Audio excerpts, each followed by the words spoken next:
तो आज हम पढ़ेंगे शून्य कोटि की अभिक्रिया के लिए वेग व्यंजक प्राप्त कीजिए।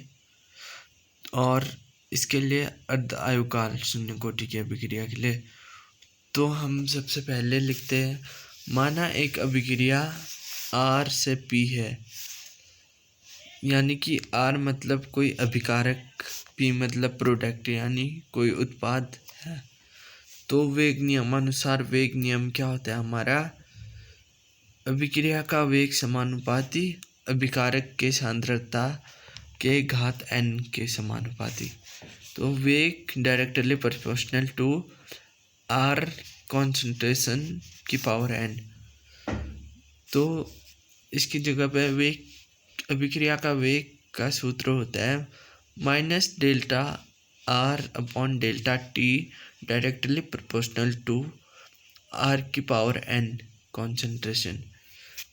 यदि n बराबर 0 तो शून्य कोटि की अभिक्रिया है तो n बराबर 0 लेंगे हम।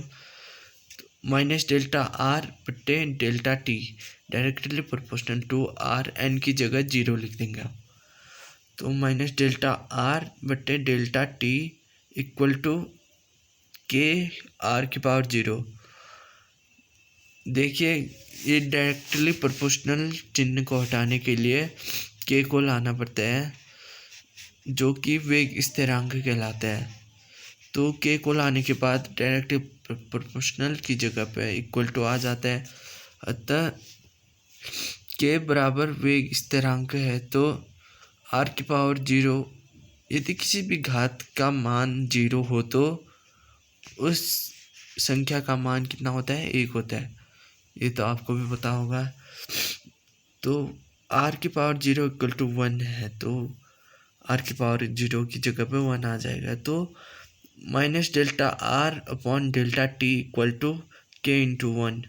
तो माइनस डेल्टा R तो डेल्टा T उधर चले जाएगा, तो K dt समीकरण 1। तो समीकरण 1 के दोनों पक्षों का समाकलन करने पर माइनस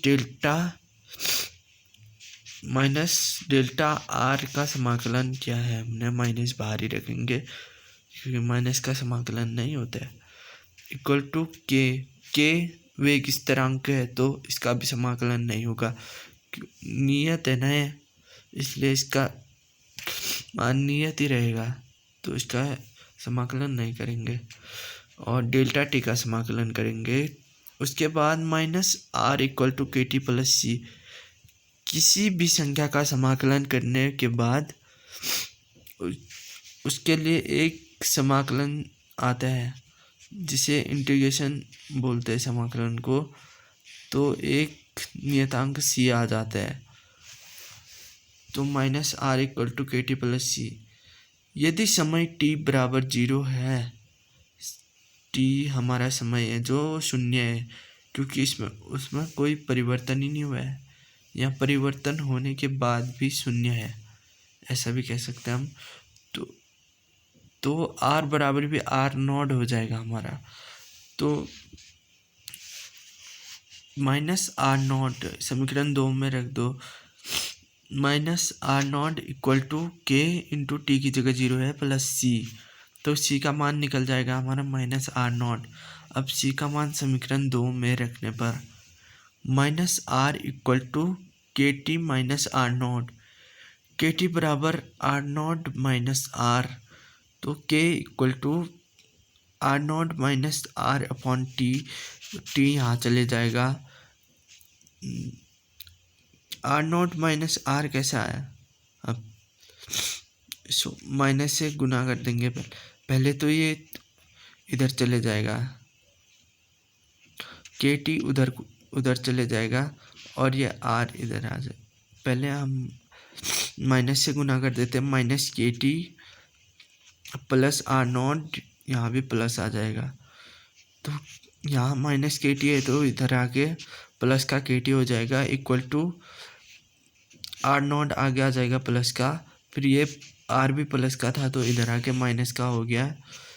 तो K equal to R0 minus R upon T समीकरण 4 हो जाएगा ये। और जो C का मान निकला है वो समीकरण 3 हो जाएगा। तो जो समीकरण 4 निकला है वही हमारा शून्य कोटि का अभिक्रिया है। अब हम शून्य कोटि की अभिक्रिया के लिए अर्ध आयुकाल निकालेंगे। तो शून्य कोटि की अभिक्रिया के लिए अर्ध आयुकाल निकालने के लिए अर्ध आयुकाल बराबर क्या होता है, प्रारंभिक सांद्रता बट्टे 2। प्रारंभिक सांद्रता हमारा R0 है, उसका बट्टे 2 कर देते हैं। समय अर्ध आयुकाल का मतलब है किसी भी समय में किसी भी अभिक्रिया में परिवर्तन हो रहा है, उसके उत्पाद या अभिकारक में जो भी परिवर्तन हो रहे हैं वो पूर्ण होने वाला है, तो उसके आधे समय को ही अर्ध आयुकाल कहते हैं। तो T12 इक्वल टू R0/2 आ जाएगा। जो हमारा समीकरण बना था, समीकरण 4 के बराबर R0 माइनस R/T, उसे समीकरण 1 मानेंगे क्योंकि ये अलग सा क्वेश्चन है। नहीं तो उसी से आगे समीकरण 5, अगर साथ में आएगा ये क्वेश्चन तो उसे समीकरण 5 मान लेंगे। तो उसके बाद जब R बराबर R0/2 है तो T बराबर भी T12 है।